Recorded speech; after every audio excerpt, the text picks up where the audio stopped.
Kita ke informasi lainnya, pemirsa. Nur Aini, ibu dari salah satu santri yang tewas akibat diduga dibakar hidup-hidup di sebuah pesantren di Lombok, Nusa Tenggara Barat, tak kuasa menahan tangis saat diminta berbicara di ruang rapat Komisi 3 DPR RI kemarin. Diwakili tim Hotman Paris, sang ibu mengungkap adanya intimidasi aparat untuk menutupi peristiwa yang terjadi pada anaknya. Assalamualaikum warahmatullahi wabarakatuh.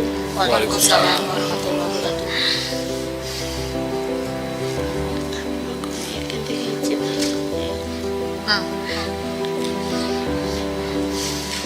Sebelumnya Nggak bisa Ya, nggak apa-apa, bisa dipahami, Bu. kan mereka sudah mendapat.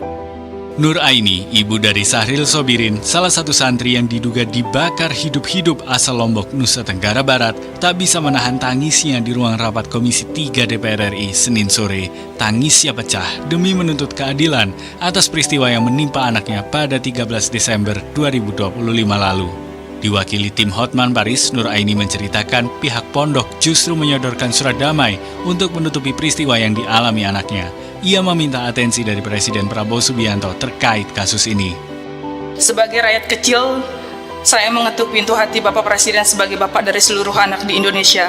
Anak saya ke pondok pesantren untuk belajar agama agar jadi anak yang baik, bukan untuk disiksa, ditelanjangi oleh anak pemilik ponpes, lalu dibakar sampai mati. Ketika saya menolak surat damai, mereka membuang kami. Bapak Presiden, orang miskin seperti saya ini tidak tahu harus mengadu kemana lagi, karena pihak kepolisian dan orang Departemen Agama di Lombok Tengah justru ikut mengarahkan pondok pesantren untuk menyodorkan surat damai demi menutupi kejahatan ini. Saya memohon kepada Bapak Presiden, tolong turunkan orang-orang kepercayaan Bapak dari Jakarta untuk memeriksa oknum-oknum polisi dan pejabat di daerah yang ikut membungkam darah anak saya. Dalam kesempatan yang sama, Titi mengungkap bahwa Sahril datang ke pondok pesantren untuk belajar, bukan untuk disiksa. Menurut sang ibu, Sahril sempat tak berani mengungkap perundungan yang dialaminya di pondok pesantren Roshidatus Saulatiyah Al-Ibrahimi.